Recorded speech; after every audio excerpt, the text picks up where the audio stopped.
오늘 본문인 역대상 13장은 다윗이 언약궤를 예루살렘으로 옮기려다 겪은 실패를 생생하게 묘사하고 있습니다. 시작은 환호와 찬양이었지만 우사의 죽음이라는 비극으로 돌변하고 결국 궤가 오베드돔의 집에서 석 달 동안 머무르게 됩니다. 그리고 그 가운데 하나님께서 또 놀랍게 오베데돔의 집을 축복하는 내용이 오늘 함께 읽었던 이 본문에 자세히 기록이 되어 있습니다. 이 전쟁에서 승리한 직후 다윗이 가장 먼저 했던 것은 이 하나님의 임재의 회복이었습니다. 1절 말씀을 보면 그는 천부장과 백부장 곧 모든 지휘관을 불러 의논했다라고 합니다. 곧장 온 회중 앞에서 언약궤를 옮기자는 제안을 내놓은 것이죠. 그리고 그 제안에는 두 가지 조건이 있었습니다. 2절에 보면요, 공동체의 동의를 얻는 과정이 있었습니다. 너희가 좋게 여기고라는 이 문장이 기록이 되어 있는데요. 그러니까 이 자기가 의견을 가지고 있었지만 먼저 이 공동체 리더들에게 동의를 구하는 모습이 기록이 되어 있는 것이죠. 우리가 영적으로 아무리 거룩한 일이라고 할지라도 공동체에서 어떤 일들을 할 때 사람들의 의견을 수렴하는 과정들이 필요합니다. 다윗은 백성의 마음을 얻어 하나님의 일을 함께 이루려고 했습니다. 열정이 있지만 그 열정을 공유하기 위해서는 이 동의의 과정들이 필요한 것이죠. 그리고 다윗은 사람들에게만 동의를 구하는 것이 아니라 하나님의 승인을 원했습니다. 3절에 보면요, 다윗은 사울이 왜 실패했는지에 대한 원인을 명확하게 인식하고 있었습니다. 3절 말씀을 보면 사울 시대에는 우리가 궤 앞에서 묻지 아니하였다라고 하는 것이죠. 사울은 하나님께 묻지 않고 무엇인가 일을 했다라는 것입니다. 근데 다윗은 자신은 이러한 일을 되풀이하지 않기를 원한다라는 것이죠. 말씀을 묻지 않는 불순종이 몰락의 씨앗이 되었다라는 것을 다윗은 너무나도 잘 알고 있었습니다. 그는 동일한 오류를 되풀이하지 않기 위해서 출발점부터 주님의 뜻을 확증하기를 원했습니다. 우리의 삶도 또 사역도 마찬가지입니다. 인간적인 공감이 형성되었다 하더라도 말씀과 기도로 하나님의 뜻을 묻고 승인을 얻어야지만 의로운 열매가 맺을 수 있는 것입니다. 열정이 넘칠수록 우리는 한 발짝 멈춰서서 과연 이것이 하나님의 뜻인지를 물을 수 있는 기다림과 용기가 필요한 것이죠. 그러나 이러한 참 왕으로서 좋은 면모를 갖고 있었지만 또한 한편으로는 다윗이 우를 범한 것이 오늘 본문에 기록이 되어 있습니다. 이 거룩함을 잊어버렸다라는 것이죠. 이 거룩함을 추구하면서도 이 편리함을 추구하다 보니까 실수를 범하게 되는 모습이 기록이 되어 있습니다. 이 다윗은 이집트 변방 시올 시내부터 북쪽 하마덕에 이르기까지 하나님이 약속하신 가나안 전 지역에서 사람들을 소집합니다. 이는 가나안 전체가 하나님의 언약에 응답하는 거대한 예배 행렬처럼 보였습니다. 새 수레 위에 이 언약궤를 옮기고 수금과 비파, 소고, 제금, 나팔로 찬양하며 온 힘을 다해 춤추는 모습은 장엄하고도 매우 감격적이었을 것입니다. 그러나 이 궤를 옮기는 과정이 문제였습니다. 하나님의 뜻을 묻기 위해서 궤를 옮기자라고 결단을 내리는 것은 옳았지만 그 궤를 옮기는 과정이 문제였던 것이죠. 민수기 4장과 신명기 10장에서는 레위 자손들 그리고 특별히 고핫 자손이 궤를 어깨에 메고 운반하라고 명령했습니다. 하지만 다윗은 그 율법을 제대로 알지 못해서인지 혹은 당시 블레셋 사람들이 사용하던 방식처럼 이 수레에 이 궤를 옮기고 말았던 것이죠. 예배의 감정이 아무리 뜨거워도 이 방법이 하나님의 계시를 벗어나면요 거룩을 손상시킵니다. 오늘날 눈에 보이는 성과와 속도 또 여러 가지 일들 가운데 과연 우리는 하나님의 방법을 선택하고 있는가라는 것들을 되묻지 않을 수가 없습니다. 어떠한 수단을 선택하는 데 있어서 목적도 중요하지만 올바른 수단을 선택하는 것 또한 필요하다는 것이죠. 우리는 하나님 나라의 일을 하는 데 있어서 우리의 편리함보다 거룩함, 또 하나님께서 말씀하신 방법을 선택하는 것들이 필요합니다. 9절과 12절에 보면 이 특별히 이제 웃사의 죽음이 기록이 되어 있습니다. 이 기돈의 타작 마당에 이르렀을 때 소들이 발을 헛디뎌서 어떻게 됩니까? 괴가 흔들립니다. 수레를 몰던 웃사는 반사적으로 손을 뻗어서 괴를 붙잡았습니다.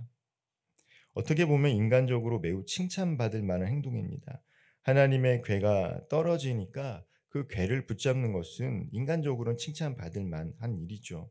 그런데 10절에 보면은 하나님께서 웃사를 치셔서 하나님 앞에서 죽임을 당하게 됩니다.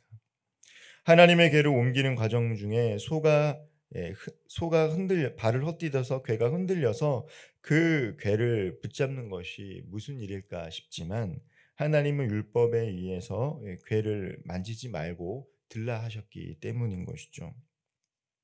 즉 하나님께서는 하나님의 선한 의도를 감당하는 다윗에게 한 가지 일깨워 주는 것이 있습니다.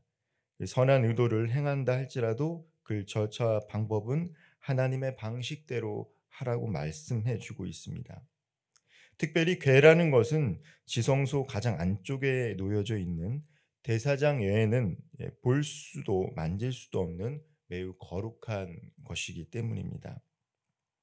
특별히 민수기에서는 만지는 자는 죽임을 당할 것이다라고 경고했기 때문입니다. 다윗은 즉시 분노와 두려움을 경험합니다. 12절 말씀을 보면요. 다윗은 내가 어떻게 하나님에게를 내게 오게 하리일까라고 묻습니다. 언약궤를 향한 열망이 아직 준비되지 않았음을 스스로도 인정하고 있는 것입니다. 교회의 역사를 이렇게 뒤돌아보면요. 이 교회사 가운데서도 진리를 지킨다라는 그리고 교회를 보호한다라는 명분 아래 사람을 다치게 하거나 하나님의 이름을 왜곡한 사례들이 있습니다. 이 대표적인 것이 십자군 전쟁이라 할 수 있죠. 진리를 지키고 교회를 지킨다라는 이름으로 이슬람 사람들을 무참히 살해해서 여전히 이 기독교의 반감을 갖고 있는 교회의 사례들이 있습니다. 다윗도 마찬가지였던 것 같습니다. 하나님의 뜻을 품고 궤를 지키고 돌아오게 하겠다는 좋은 명분은 있었습니다. 그러나 그 과정 가운데 과오를 범한 것들이 있죠. 오늘 우리도 마찬가지 아닐까 싶습니다. 우리가 예수 그리스도를 믿고 또 진리를 지킨다라는 이 사실을 우리 마음에 사명감을 갖고 있지만 한편으로는 올바른 방향으로 우리가 복음을 증거하고 사람들과 함께 협력하여 살아가고 있는지를 늘 깨달아야 한다라는 것입니다. 거룩한 것을 지키고 또 거룩한 것을 우리 마음에 품고 살지만 그것을 전하는 과정 가운데 사람들이 어떻게 받아들일 수 있는지 하나님의 방법이 무엇인지를 우리가 묻지 않을 수 없다라는 것이죠. 무엇보다도 우리가 진리를 지킨다라는 것이 아니라 진리가 우리를 보호한다는 사실을 우리는 겸허히 받아들일 필요가 있습니다.